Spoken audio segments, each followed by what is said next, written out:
नमस्कार साथियों, आपका स्वागत है आपके अपने ही YouTube channel Dubey sir classes में। साथियों, आज का हमारा जो विषय है वो है प्रोकैरियोटिक और यूकैरियोटिक सेल में अंतर। आखिर प्रोकैरियोटिक सेल्स क्या होती हैं और यूकैरियोटिक सेल्स क्या होती हैं, बहुत चर्चा में ये रहता है और कई सारे कॉम्पिटिशन्स में इससे सवाल भी पूछे जाते हैं। तो आपको ये दोनों ही विषयों में अंतर पता होना चाहिए कि ये है क्या। तो देखिए, नाम से बायोलॉजी में बहुत कुछ स्पष्ट हो जाता है। जैसे यहाँ पर नाम में दिया है प्रोकैरियोटिक। प्रो शब्द का मतलब क्या है, कैरी शब्द का मतलब क्या है, अगर ये हमको पता चल जाए तो हम समझ जाएंगे कि प्रोकैरियोटिक का मतलब क्या है। प्रो का मतलब होता है प्रिमिटिव। क्या मतलब? प्रिमिटिव। और कैरी शब्द का मतलब होता है न्यूक्लियस। तो ऐसे ऑर्गेनिज्म जिनकी सेल का जो न्यूक्लियस होता है, सेल ये हो गया सेल, और सेल का जो न्यूक्लियस है वो न्यूक्लियस कैसा होगा? प्रिमिटिव टाइप का होगा। तो ऐसे सेल्स कहलाते हैं क्या? Prokaryotic cells.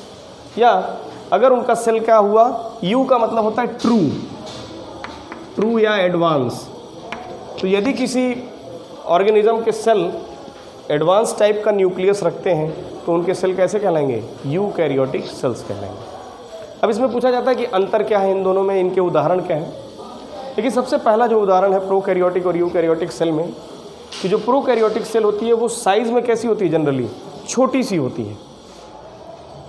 जैसे आप बैक्टीरिया का आप सेल ले लीजिए, तो बैक्टीरिया का सेल कैसा होगा? साइज़ में छोटा होगा और उसके पास न्यूक्लियर मेम्ब्रेन प्रेजेंट नहीं होगी। अर्थात न्यूक्लियस का जो मटेरियल है, क्रोमोसोम्स हो गए, न्यूक्लियोलस हो गया, ये सब क्या होंगे? ये ऐसे ही सेल के अंदर कहीं ना कहीं बिखरे हुए होंगे, कोई मेम्ब्रेन नहीं होगी। जबकि अगर वो यूकैरियोटिक सेल होगा, जैसे मान लीजिए मैं यहाँ बनाता हूँ, तो उसका न्यूक्लियस के चारों तरफ एक मेम्ब्रेन प्रेजेंट होगी, न्यूक्लियर मेम्ब्रेन जिसको कहते हैं। आप पढ़े होंगे, इसमें न्यूक्लियर पोर्स भी पाए जाते हैं छोटे छोटे। तो न्यूक्लियर मेम्ब्रेन प्रेजेंट होगा तो सर वो यूकैरियोटिक है। और न्यूक्लियर मेम्ब्रेन न प्रेजेंट हो, न्यूक्लियस के अंदर का सारा माल जो है ऐसे ही बिखरा हुआ हो, तो वो क्या है? प्रोकैरियोटिक सेल है। अच्छा, अब कहता है कि सर और कोई अंतर बताइए। जैसे इसके साइज़ में मैंने अंतर बताया कि सर इसका साइज़ जनरली 1 से 10 माइक्रोमीटर का होता है और इसका साइज़ थोड़ा सा बड़ा होगा, उससे 5 से 100 माइक्रोमीटर या उससे भी बड़े हो सकते हैं ये।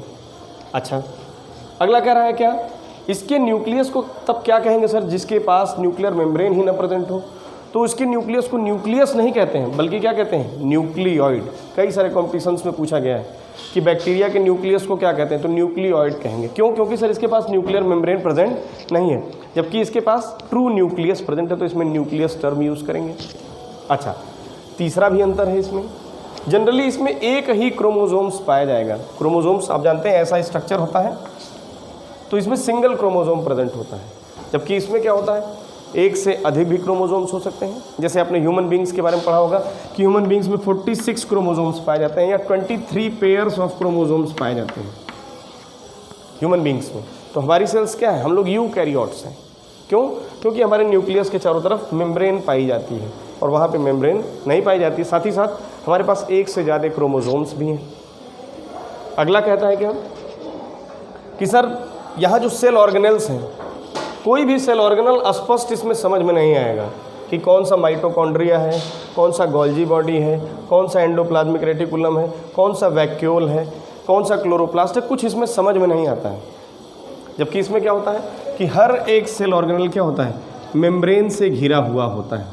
जैसे ये माइटोकॉन्ड्रिया हो गया, ये ऐसा होगा, क्लोरोप्लास्ट होगा जिसमें ऐसे सिक्के जैसी संरचनाएं होंगी, इसका काम फोटोसिंथेसिस है।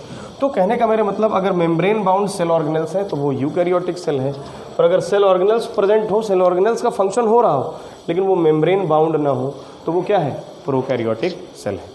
इसका सबसे स्पष्ट उदाहरण है बैक्टीरिया और blue grain algae, cyanobacteria, Anabaena nostoc, बहुत सारे नाम आपने सुने होंगे। और जितनी भी एडवांस टाइप की सेल है, जैसे हमारी आपकी सेल, पौधों की सेल, ये सब क्या है सर? ये यूकैरियोटिक सेल है। धन्यवाद।